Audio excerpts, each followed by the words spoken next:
అతి తక్కువ వడ్డీ రేట్లకే పొందండి Punjab National Bank home loans car loans. Zero processing fee, zero documentation charges. వెంటనే మీ బ్రాంచ్ ని సంప్రదించండి. Balaji Petrol Mart Indian Oil రెబ్బెనకు సంబంధించిన బంకుపై యాజమాన్యంపై దాడి జరిగింది. దాడి జరిగిన తర్వాత కూడా పోలీస్ స్టేషన్లో కంప్లైంట్ ఇస్తే పోలీసులు స్పందించలేదని చెప్తున్నారు.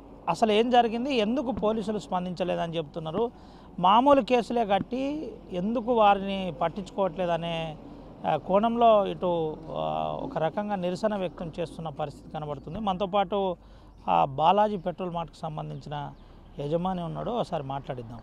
ఏం జరిగింది అసలు ఆ రోజు? మా పేరు బుక్కే సురేందర్ అండి. ఆ రోజు అందాజ 8 అవుతుంది, 24 తారీఖు 12వ నెల 2024లో అందాజ 8 అవుతుంది. ఫస్ట్ ఇస్లామాబాద్ రమేష్ ఆయన వచ్చిండు. వచ్చి ఫస్ట్ అయితే మాతో లొల్లి పెట్టుకున్నాడు, బాగా గొడవ చేసి నేను సంపేత ఈరోజు గ్యారంటీ, నాకు ఎప్పుడు డీజిల్ ఉద్దరపోయావు, నువ్వు పెట్రోల్ ఉద్దరపోయావు, ఎప్పుడు ఏం పోసినా కానీ నాకు డబ్బులు అడుగుతావు, నన్ను డబ్బులు అడగడానికి నువ్వు ఎవరు అని చెప్పి ఎప్పటికీ నాతో లొల్లి చేసేవాడు. ఆ రోజు వచ్చిండు. వచ్చి ఫస్ట్ ట్రాక్టర్ ఎందుకు పెట్టించినావు పక్కన హైవే మీద అంటే, నా వర్క్ నడుస్తుంది, వర్క్ నడిచినప్పుడు నేను పక్కన పెట్టకపోతే ఏం చేస్తా అని చెప్పినట్టు నేను చెప్పాను. ఆయన కానీ ఆయన వినలేదు, ఇష్టమైన బూతులు తిట్టిండు, కొట్టడానికి వచ్చిండు. నేను సంపేత ఈరోజు గ్యారంటీ అని చెప్పారు. అప్పుడు అక్కడ దాబా ఓనర్ కొట్టడానికి వచ్చిండ్రా, కొట్టినరా, కొడితే వాళ్ళ చేతులు ఏముండే, అసలు ఏం జరిగింది? ఫస్ట్ అయితే తిట్టిండు, కొట్టడానికి వచ్చిండు అంతే. అప్పుడు అందరూ వచ్చి దాబా ఓనరు మా లవడ రమేష్ మామ వాళ్ళందరూ వచ్చి ఆయనకు నచ్చజెప్పి పంపినా కూడా ఆయన వినకుండా నేను సంపేతని ఈరోజు అనుకుంటా వెళ్ళిపోయిన తర్వాత మళ్ళీ 9 గంటల 45 నిమిషాలు 45 నిమిషాలు అవుతుంది. నేను ఇక్కడనే వర్క్ చేసుకుంటూ ఉండే. డైరెక్ట్ వాళ్ళు ఇద్దరు బైకులు దిగి డైరెక్ట్ వచ్చి అటాక్ చేసిర్రు. డైరెక్ట్గా అసలు మాట్లాడలే, నాతో ఏం చేయలే, ఇష్టం ఉన్నట్టు కొట్టిర్రు. వాళ్ళతో గడ్డపార తీసుకున్నారు వాళ్ళతోనే. ఆ గడ్డపారతో పొడవడానికి వచ్చినప్పుడు వీళ్ళందరూ కలిసి ఆపిరు. లేకపోతే మాత్రం ఆ రోజు నేను నిజంగా చనిపోతే నా పిల్లల పరిస్థితి ఏందో ఇప్పటికీ నాకు అర్థమవుతలేదు. అన్నీ బాగా ఒక అరగంట సేపు వినలే, ఎవరు మాట వినలేదు. పొడవడానికి వచ్చుడు, ఇష్టం కొట్టిరు, తిట్టిన తర్వాత అదే రోజు నైట్ వెళ్ళి పోలీసు వాళ్ళకి కంప్లైంట్ ఇచ్చిన. ఎస్ఐ గారు లీవ్లో ఉండే, సిఎస్ఆర్ పొద్దున్న రమ్మన్నాడు. పొద్దున్న వెళ్ళిన తర్వాత సీసీ కెమెరా ఫుటేజ్ ఉండే, ఆ ఫుటేజ్ కూడా చూపిస్తే వచ్చి ఎంక్వైరీ చేసుకున్నారు, ఏమైందని. వాళ్ళిద్దరు అక్కడ ఒప్పుకున్నారు తప్పు అయిపోయిందని. అయిన తర్వాత తప్పు ఒప్పుకుండా కాదు, నా మీద గ్యారంటీ ఇట్లా దాడి అయింది, నాకు అటెంప్ట్ మర్డర్ కేసు పెట్టాలని చెప్పి సీఏ గారికి నేను చెప్పిన తర్వాత వాళ్ళు అన్నారు గ్యారంటీ ఫుటేజ్ ఉన్నది, అన్నీ ఉన్నాయి, నీ గ్యారంటీ అటెంప్ట్ మర్డర్ కేసు పెడతాం అని చెప్పి మమ్మల్ని అందరిని అక్కడి నుంచి పంపించారు. ఇక ఎఫ్ఐఆర్ కాపీ తీసుకోవడానికి పోయినాం. తెల్లారి పోయేసరికి అన్ని డమ్మి కేసులు ఉన్నాయి. పెట్టి ఇదేంటంటే మీ అది అటెంప్ట్ మర్డర్ కేసు మేము పెట్టలేము, మాతో అంటే పెట్టలేము, ఇక మామూలు కేసులే, ఇంత మీరు ఇచ్చిన ఫుటేజ్ అని అంటారు. మరి ఫుటేజ్ ఉన్నది కానీ చెప్పినా కూడా వాళ్ళు అసలు ఆ రోజు నేను మాట్లాడతలేరు, దగ్గర రానిత్తలేరు. నిన్న డైరెక్ట్ పోలీస్ స్టేషన్ పోయినావు, ఆత్మహత్య చేసుకుంటానని గోల చేసిన, ఎందుకు అట్లా చేయవలసి వచ్చింది? ఎందుకు సిఐ స్పందిస్తలేడు? సిఐ ఎందుకు అంటే ఇక వాళ్ళకైతే నాకు తెలిసి పెద్ద ఎత్తున ఫోన్లు వచ్చినట్టున్నాయి. ఇక ఇంకేం తీసుకున్నారో మనకు తెలియదు.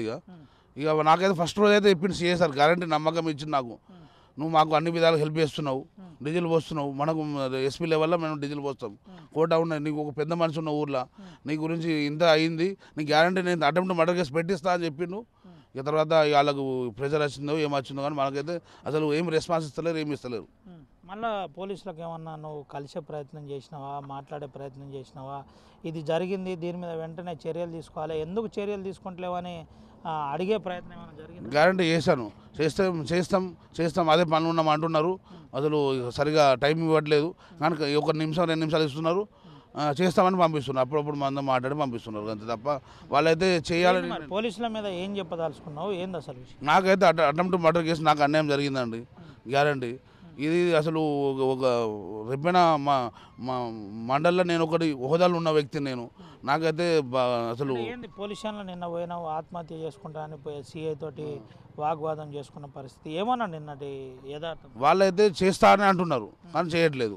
న్యాయం చేస్తాం, నీ గ్యారంటీ న్యాయం అవుతుంది అంటున్నారు కానీ న్యాయం అదే చేస్తలేరు. రోజు పోతున్నా, రోజు ఇదే ముచ్చట చెప్తున్నారు, రోజు అదే మీ గ్యారంటీ చేపిస్తాం అంటారు, చేపిస్తలేరు. డైలీ అదే పోతున్నాం, రోజు అదే అంటున్నారు, ఈరోజు అవుతుంది అంటారు, అట్లనే తిప్పుతున్నారు తప్ప వేరే అయితే ఏం జరుగుతలేదు, న్యాయం అయితే జరుగుతలేదు మాకు. ఇది పరిస్థితి, పోలీసులు స్పందిస్తలేరని చెబుతున్న పరిస్థితి కనబడుతుంది. ఏం జరిగింది ఆ రోజు అసలు? ఫస్ట్ స్టార్టింగ్ రోజు ఇక్కడ ట్రాక్టర్ డ్రైవర్తో కొట్లాడితే ట్రాక్టర్ ఎందుకు పక్కకు పెట్టినాం అంటే వర్క్ నడుస్తుంది అని పక్కకు పెట్టినాం, తర్వాత పెట్టేస్తామని నైట్ పూట మొత్తం డ్రైవర్ ఇక్కడనే ఉంచేసరికి ఈయనతోనే కొట్లాడిండు. టైర్ కొట్టాయన, నేను దాబా అయినా, ఇద్దరం మేము ఆపి వెళ్ళిపోయాడు.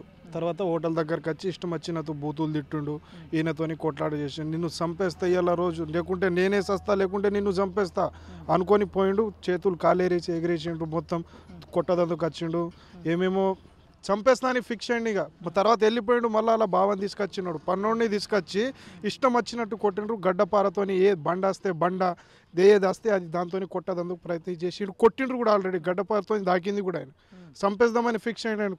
చావు బతుకుల నుంచి అడిగినావా మరి పోలీస్ స్టేషన్ నువ్వు పోయినావా? నీకు పోలీసు వాళ్ళు వచ్చి ఆ కంప్లైంట్లో విచారణలో నిన్నేమన్నా అడిగినరా పోలీసు? పోలీసు వాళ్ళు అడిగిండ్రు. ఎవరిది తప్పు అని అడిగితే, సార్ 100% ఈయనదే తప్పు సార్, నా ముందట జరిగింది, నేను ఎక్కడికి వెళ్ళినా సాక్ష్యం చెప్పమంటే చెప్పదందుకు రెడీ ఉన్నా సార్ అని చెప్పిన. నిజం చెప్తున్నావా? ఆయన పెట్రోల్ బంక్ దగ్గర పనిచేస్తున్నారు. అది న్యాయం ఎటు ఉంటే అటే సైడ్ మాట్లాడతాం. ఈయన నాకు పక్కకున్నాడని ఈయనకు సపోర్ట్ చేయడం కాదు, ఆయన ఎవరు నాకు దూరం కాదు, అందరు ఒక్కటే. ఈయన నా ముందట ఈయనకు తప్పు జరిగింది, చంపడానికి ప్రయత్నం చేసిండ్రు కాబట్టి నేను న్యాయం సైడే మాట్లాడాను. ఏమేమి ఉండే ఆయన చేతిలో? ఆయన చేతిలో గడ్డపార, ఇక్కడ వర్క్ నడుస్తుంది, గడ్డపార తీసుకొచ్చి చంపేద్దామని బావబొమ్మడుదులు ఇద్దరు రెడీ ఉండే సార్. బండి మీద దిగిన వెంటనే కొట్టుడు స్టార్ట్ చేసిండ్రు సార్. ఆయన కింద పడడం, టీషర్ట్ చింపడం. పొల్యూషన్ మీరు పోయినప్పుడు ఆయన నిన్న పొల్యూషన్లో పోయి లొల్లి పెట్టిండని అంటున్నారు, ఆత్మహత్య చేసుకుంటా అని. నేరుగా పొల్యూషన్లో న్యాయం జరగలేక పోలీసు వాళ్ళు స్పందిస్తలేరు కదా. పైనుంచి స్పెషల్ వస్తుందో మరి కింది నుంచి పైసలు ఇస్తుండ్రో ఏమో సమజ్ అయితే లేదు. పోలీసు వాళ్ళు అన్ని విధాలుగా న్యాయం చేస్తే పబ్లిక్ కూడా న్యాయం ఉంటాయి కదా సార్. న్యాయం చేస్తలేరు కాబట్టి ఆయన బాధ ఆయనకుంటే సార్. దెబ్బలు తిన్నాడు, ఒక హోదాలో ఉన్న మనిషి. మేము కూడా హోటల్ సైడ్, ఆయన కూడా యజమాని, అట్లా చేయడం తప్పు కదా. ఆయన చాలా పెద్ద తప్పు. గడ్డపారతోని కొట్టడానికి వచ్చినప్పుడు మేము అక్కడి నుంచి ఉరికొచ్చినాం, కాపాడినాం. లేకుంటే ఆయన చంపేటాడు. ఇలా పిల్లల పరిస్థితి, అలా భార్య. బాబు ఏం జరిగింది అసలు? నిజం చెప్పు, ఏం జరగలేదు. మేము ఇక్కడనే ఉన్నాం. గడ్డపార పట్టుకొని వచ్చిండు ఏకదమ్. వాళ్ళు ఇద్దరు బండి వేసుకొని వచ్చిండు. బాగా వాళ్ళ గంటలో దెబ్బ కొట్టిండు. కొట్టిన వాళ్ళు ఈ గడ్డపార తీసుకొని వేస్తానని తీసుకుపోతే బలివిడికి పోయి గడ్డపార పట్టుకున్నాం. ఇక పట్టుకొని అయితే గుంజుకుంటే గడ్డపార లగన్స్ దొబ్బితే నేను కింద పడ్డా. ఆ గడ్డపార నన్ను ఇడవలే. ఇక ఇడవకుండా అయింది, లేకుంటే చంపుతానని అన్నాడు. పోలీసు వాళ్ళకి మరి ఈ విషయం నువ్వు చెప్పినావా? నిన్ను అడిగిన వాళ్ళు? నన్ను పోలీసు వాళ్ళు అడిగాను, లోపలికి మమ్మల్ని పంపించాలి. ఇంకా అదే ఏం జరిగింది అన్నారు అంటే ఇక్కడ మేము బండి పక్క పెట్టినందుకు గొడవ. బండి ఎవరు పెట్టిండు అలా ఎమ్మెల్యేగా, ఎవరిని అడుగు పెట్టినావు, ఎవరిని అయ్యే జాగిరి అని చెప్పేసి మా మీదకి కొట్టడానికి వచ్చారు. స్టార్టింగ్ బండి పట్టుకొని వచ్చినప్పుడే మా సేట్ అడిగితే ఏం చెప్పిండు పోలీసు? మా అమ్మారు ఇంకా లోపలికి వెళ్ళలే, నేను ఒక్కనే వెరిసీలు మాట్లాడారు అందరితోటి. ఎందుకు ఇట్లా చేస్తున్నాను మీరేమన్నా అడిగే ప్రయత్నం చేశారు? మేము ఎవరు దగ్గర పోలే, ఇక్కడ కూర్చొని ఉన్నాం అంతే పక్కకు. ఇది పరిస్థితి.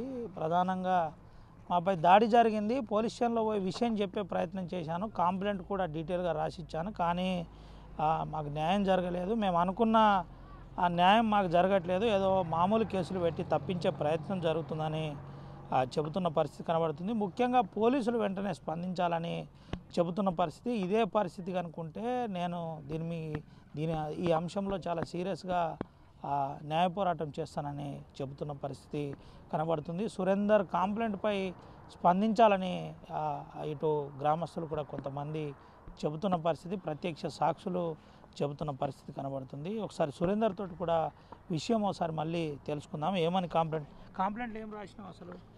కంప్లైంట్లో మరి ఇక్కడ కేసు కాలేదు, పోయి జిల్లా ఎస్పీని కానీ అధికారులను కానీ కలవచ్చుగా.